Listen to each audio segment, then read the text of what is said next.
Praise the Lord. எல்லாம் சந்தோஷமாக இருக்கீங்களா பிரியமானவர்களே? நேற்றைய தினத்தில் நம்ம வியாகுல வியாழன் ஆண்டவராக இயேசு கிறிஸ்து காட்டி கொடுக்கப்பட்ட அந்த நிகழ்வுகளை நம்ம தியானித்தோம். இன்றைக்கு புனித வெள்ளி, குட் ஃப்ரைடே. இன்றைக்கு என்ன நிகழ்வுகள் நடந்தது அப்படின்னா, ஆண்டவராக இயேசு கிறிஸ்து சிலுவையில் அறையப்பட்ட நிகழ்வுகள். அப்போது ஆண்டவராக இயேசு கிறிஸ்து காட்டி கொடுக்கப்பட்டதுக்கு அப்புறமா யாரிடத்தில் கொண்டு வந்தார்கள் அப்படின்னு பார்த்தீங்க அப்படின்னா, தேசாதிபதி ஆகிய பிலாத்துவினிடத்தில் கொண்டு வந்தாங்க. அப்போ அவர் தான் கவர்னர். அப்போது அந்த இடத்துல யார் கொண்டு வந்தாங்க அப்படின்னு பார்த்தீங்கன்னா, பிரதான ஆசாரியர், ஜனத்தின் மூப்பர்கள் எல்லாம் சேர்ந்து தான் இயேசுவை தேசாதிபதி ஆகிய பிலாத்துவினிடத்தில் கொண்டு வருவாங்க. கொண்டு வந்து அவர்கிட்ட ஒப்பு கொடுக்கும்போது அவர் இயேசு கிறிஸ்துவின் இடத்துல கேட்பார், இவங்க இவ்வளோ குற்றம் உங்கள் மேலே சுமத்துறாங்களே, நீங்கள் என்ன சொல்கிறீங்க அப்படின்னு கேட்கும்போது, ஆண்டவர் இயேசு கிறிஸ்து ஒரு வார்த்தையும் மறு வார்த்தை பேசலை அந்த இடத்துல. அப்போ அவர் ரொம்ப ஆச்சரியப்பட்டு ஜனத்தின் மூப்பர்கள் இவங்களெல்லாம் பார்த்து, ஒரு பண்டிகை நாட்களில் ஒருவரை நம்ம விடுதலை ஆக்குவோம், நான் ஏற்கனவே காவலில் வைக்கப்பட்ட பரபாசை விடுதலை ஆக்குவதா இல்லை இயேசு கிறிஸ்துவை விடுதலை ஆக்குவதா அப்படின்னு ஜனங்கள் நடுவில் பிலாத்து கேட்பார். அப்போது ஜனங்கள் எல்லாம் யாரை விடுதலை ஆக்கணும்னு சொல்லுவாங்க அப்படின்னு பார்த்தா, பரபாசை விடுதலை செய்யணும் அப்படின்னு சொல்லுவாங்க. இவருக்கு ஒரே ஆச்சரியம். இந்த விசாரணை நடந்து கொண்டு இருக்கும்போது பிலாத்துவினுடைய மனைவி ஒரு ஆள் அனுப்பி, ஆண்டவராக இயேசு கிறிஸ்து அவர் நீதிமான், அவரை ஒன்று செய்ய வேண்டாம் அப்படின்னு சொல்லி ஆள் அனுப்புவாங்க. அப்போ பிலாத்து இந்த விசாரணை கண்டினியூ பண்ணும்போது, அப்போ இயேசுவின் இடத்துல எல்லாரும் இயேசுவை என்ன பண்ணணும், இப்போ பரபாசை விடுதலை பண்ணணும்னு சொல்லிட்டாங்க. அப்போ இயேசு என்ன பண்ணணும் அப்படின்னு கேட்பாரு. அப்போ அங்கே இருக்கிறவங்க எல்லாரும் சேர்ந்து இவரை சிலுவையில் அறைய வேண்டும் அப்படின்னு சொல்லுவாங்க. சிலுவையில் அறையப்பட வேண்டும்னா அப்படி என்ன இவர் பாவம் பண்ணாருன்னு அவர் கேட்கும்போது, திரும்பி ஜனங்கள் எல்லாம் உரத்த சத்தமாக, முன்பை பார்க்கிலும் ரொம்ப உரத்த சத்தமாக சிலுவையில் அறைய வேண்டும்னு சொல்லி இன்னும் கத்துவாங்க. அவரால் காம்ப்ரமைஸ் பண்ண முடியல. அப்போ உடனே அவர் என்ன பண்ணினார், தண்ணீரை அள்ளி ஜனங்களுக்கு முன்பாக கைகளை கழுவி, இந்த நீதிமானுடைய இரத்த பழிக்கு நான் குற்றமற்றவன், நீங்களே பார்த்து கொள்ளுங்கள் என சென்றார். பின்பு பரபாஸ் விடுதலை செய்யப்பட்டார்.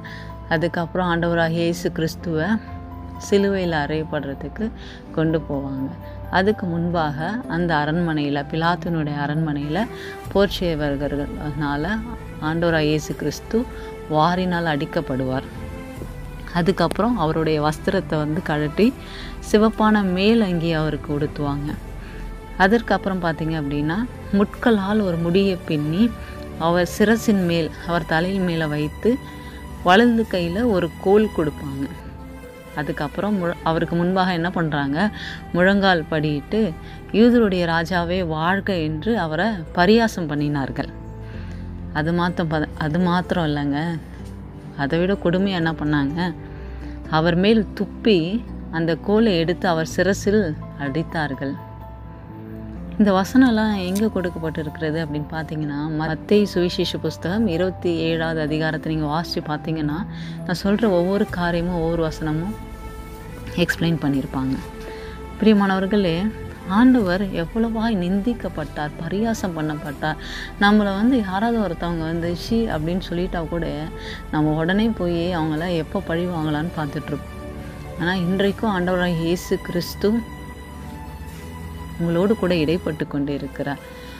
ஆண்டவருடைய சிலுவையில் அறையப்பட்ட அந்த நிகழ்வுகளை நம்ம தியானிக்கும் போது நம்மளுடைய இருதயம் எல்லாம் அவர் அன்புனால் நிரப்பப்படணும். எனக்காக அல்லவா, எனக்காக அல்லவா, எனக்காக அல்லவா ஆண்டவரே, பாவியாகி எனக்காக அல்லவா நீர் பரிசுத்தவான், அடிக்கப்பட்டீர், நொறுக்கப்பட்டீர், வாதிக்கப்பட்டீர் என்று நம்ம உள்ளத்தில் ஆண்டவரை நம்ம நினைக்கும் போது நாம் பாவ கரைகள் எல்லாம் கழுவப்பட்டு கொண்டே இருக்கிறது.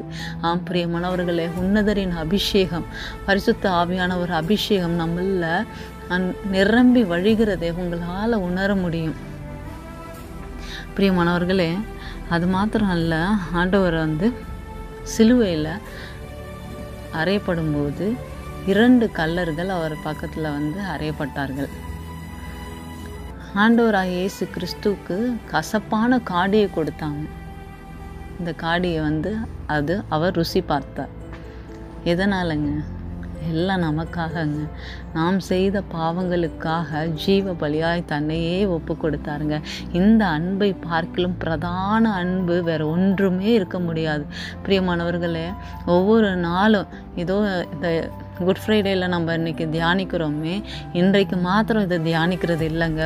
ஒவ்வொரு நாளும் நம்ம தியானிக்க வேண்டியது நம்மளுடைய கடமையாக இருக்குதுங்க. நம்ம ஆண்டவராக இயேசு கிறிஸ்து நமக்காக தானே ஜீவனை தந்தார். அப்போது ஒவ்வொரு நாளும் ஆண்டவரே, நான் ஜீவனோடு இருக்கிறதுக்கு நீங்கள் தான் ஆண்டவரே காரணம் அப்படின்னு சொல்லி ஒவ்வொரு நாளும் அவர் நமக்கு வைத்த அந்த அன்பை நம்மேல் வைத்த அன்பை நம்ம ருசி பார்க்கும்போது நம்ம வாழ்க்கை எல்லாம் மாற்றப்படுங்க, மறுரூபமாக்கப்படுங்க. புதிய வாழ்க்கை ஆண்டவர் நமக்கு தந்து கொண்டே இருப்பாருங்க. ஆண்டவர் இயேசு கிறிஸ்து 6 மணி நேரம் நமக்காக சிலுவையில் தொங்கினாருங்க. பிரியமானவர்களே, இன்றைக்கு நம்ம ஒரு சர்வீஸ் வந்து ஒரு 1 hour எக்ஸ்ட்ரா போனால் கூட நம்ம உட்காரத்துக்கு அவ்வளோ கஷ்டப்படுறோம். ஐயோ, இவ்வளோ நேரம் ஆயிடுச்சு, எப்போ வீட்டுக்கு போகணும். இல்லை பிரியமானவர்களே, 6 மணி நேரம் உனக்காகவும் எனக்காகவும் சிலுவையில் தொங்கின ஆண்டவராக இயேசு கிறிஸ்துவின் அன்பை பார்க்கிலும் வேறு அன்பு நமக்கு மேலானது இல்லை என்பதை நீங்கள் உணர வேண்டும். பிரியமானவர்களே, ஆண்டவர் அன்பை நினைத்து பாருங்கள். பாவ எண்ணங்கள் சிந்தனையில் கூட உங்கள் சிந்தையில் கூட அந்த பாவ எண்ணங்கள் வராதுங்க அவர் அன்பை நினைக்கும் போது. பிரியமானவர்களே, 6ஆம் மணி நேரத்திலிருந்து 9ஆம் மணி நேரம் வரைக்கும் பூமி எங்கும் அந்தகாரம் உண்டாயிற்று என்று நம்ம வாசிக்கிறோங்க. ஆம் பிரியமானவர்களே, ஆண்டவராக இயேசு கிறிஸ்து 3 மணி நேரம் முழுவதுமாய் பூமி எங்கும் அந்தகாரமாயிற்றாங்க. எதற்காக ஆண்டவராக இயேசு கிறிஸ்து மரித்தார்? 1 பேதுரு 2வது அதிகாரம் 24வது வசனம் இப்படியாய் சொல்கிறது: நாம் பாவங்களுக்கு செத்து நீதிக்கு பிழைத்திருக்கும்படி அவர் தாமே தமது சரீரத்திலே நம்முடைய பாவங்களை சிலுவையின் மேல் சுமந்தார், அவருடைய தழும்புகளால் குணமானீர்களாம். பிரியமானவர்களே, நாம் பாவங்களுக்கு செத்து நீதிக்கு பிழைத்திருக்கும்படியாய் ஆண்டவராகிய கிறிஸ்து நமக்காக மரித்தாருங்க. மரித்த அவர் 3ஆம் நாள் மீண்டும் உயிரோடு கூட வரப்போகிறார். பிரியமானவர்களே, ஆண்டவராகிய இயேசு கிறிஸ்து உங்களை நேசிக்கிறார். God bless you all, stay blessed. இந்த வசனத்தை நீங்கள் தியானிங்க. நான் சொல்கிறது மாத்திரம் இல்லை, நீங்கள் ஒரு தடவை நீங்கள் படித்து பார்த்தீங்க அப்படின்னா, வேதத்தை வாசிச்சிங்க அப்படின்னா அந்த அன்பு உங்கள் மேலே அளவில்லாத ஊற்றப்படுறதை நீங்கள் உணர்வீங்க. தேங்க்யூ. Stay blessed. கர்த்தர் உங்களை ஆசீர்வதிப்பார்.